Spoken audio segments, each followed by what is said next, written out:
Машто гылмасо вай политики бал был шмелцах или чего пойди адувай мостах сосу хыла мосу гумац бабл ши политики очунц. Ас журналисти бог бичхайнах США тема творчестве, философии, психологии бихылаяц. Сейн там целуг навязывать бичевый команца коч тасхырча и садезнасун. Сая горы не маршо ерсун даем кёртник. Агуттара хейгал сел уйшту адмосюк сумук ях ез асуда диез бяхча тецалясна асиз. Таксоя политики ешни стеля сутюн тяхка ешни стеля. Ваймел догца дага вайтюн тяхка дизер бахандун. Кылым цахылча вай кылым цадича вайтюн тяхка чейз докума дошту тахан. Вайнюка угари кухолях цакыч берша. Цкиет целуш берша и вайдинна пачалка так айстен хлезе. Цехич першбу, ишти цехы лаха и тейп-тейпан религиозный сектанш дыршку иш воущих летер будет цехич першбу. Иш от бог бел болчу пропагандисташ молныш аиханбу иш вай зачуне адабитина киет луш получальник хорюар информации. Кучуава имел дючун бухабу киехташаду. Приветствую всех на своем канале. Коротко скажу о том, какие политические взгляды мы защищаем. Мой курс, наш курс, как курс чеченских демократов, незыблем и стоит на Конституции 1992 года. В единственно верной редакции того же года, без изменений и дополнений, когда использовалось международное право и наше культурное наследие.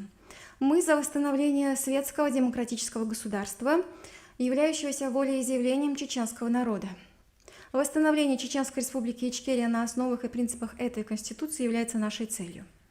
Мы призываем всех соотечественников, независимо от их политических взглядов, сплотиться для достижения этой цели. Всех сторонников построения религиозного государства и прочих утопических идей призываем прекратить вводить чеченский народ в заблуждение. А какие важные моменты из прошлого горького опыта мы должны знать сегодня, чтобы извлекать из них уроки на будущее? Чеченскому народу казалось, что избрание на выборах в 1997 году Масхадова автоматически снимет с политической повестки все острые вопросы. Как оказалось, все произошло прямо наоборот. Под его президентство, да и под народ была заложена бомба. Его же соратниками, что привела к расколу в обществе и его противостоянию, чего и добивался Кремль перед повторным вторжением. Даже попытки Аслана объединить разные группы людей не привели к успеху, поскольку они боролись за власть. Политическая близорукость, выстраивание всего комплекса политических задач исключительно вокруг обещаний российской стороны возмещения ущерба, нанесенного ЧРИ, без международных гарантий и их поддержки, привела к целому ряду проблем. После решения Кремля о выводе российских войск из Чеченской Республики, турецкая делегация предложила исполняющему обязанности президента Яндарбиеву обустроить военную базу на территории Ичкерии, но получила отказ в резкой форме от Зелимхана. «Это будет не ваша база, а американская, и для меня русские и американцы одно и то же», — ответил он. Эта база исключала повторного вторжения России, и из-за амбиций одного человека, случайно оказавшегося у власти, все пошло по такому трагическому сценарию. Запад также предлагал Аслану Масхадову поддержку. Его визит в США складывался удачно, он был принят великодушно. Открывался отдел геноцида чеченского народа в Музее Холокоста в Нью-Йорке. Намечалось создание в Конгрессе группы в поддержку суверенитета Чеченской Республики Ичкерия, выделение чеченскому народу, оставшемуся без средств к существованию в разрушенной республике, большой гуманитарной помощи с 300 тысячами тонн зерна, включение бюджета республики в бюджет США, что позволило бы выплачивать пенсии и зарплаты бюджетникам, а Россия осталась бы без рычагов давления на руководство ЧРИ.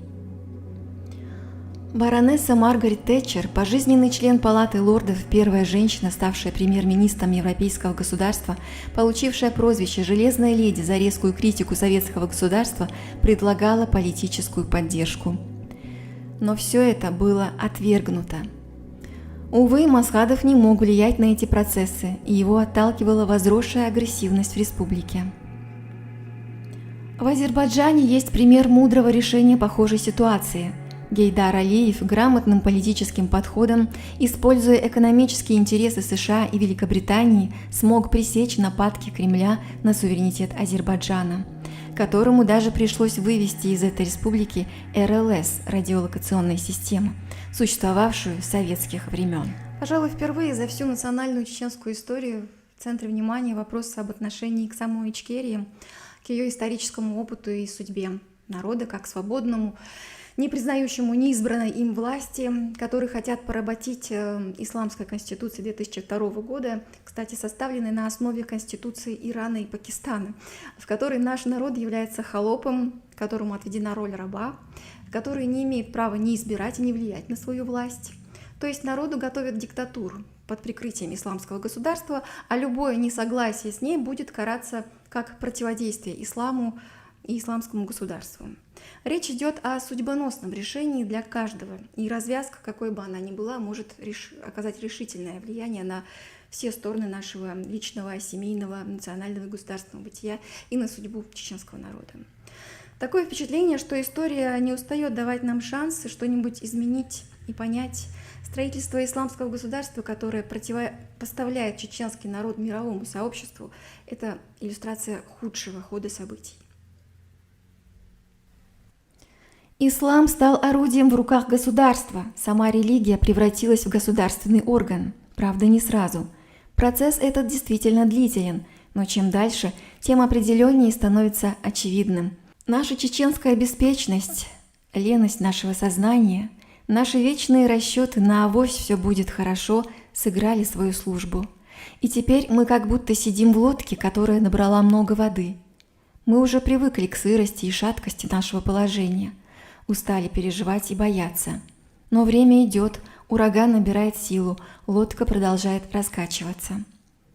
Хочется призвать моих соотечественников быть мудрее, не допустить развития событий в стране по наихудшему сценарию, видимо, уже давно прописанному и утвержденному, а может даже оплаченному заказчиками. Ну а противопоставить всему этому мы можем лишь объединение наших сил на нашей национальной основе, на то, что у нас у всех есть общее, независимо от взглядов, от уровня религиозности, от светскости, на почве усовершенствования нашей культуры и ценностей в соответствии с реальным потенциалом нашего народа. Мы хотим достойного правительства, достойного государства, достойной жизни. Так давайте будем достойны всего этого. Sudah siar juta khalir program Shumasira Adikil Marshall.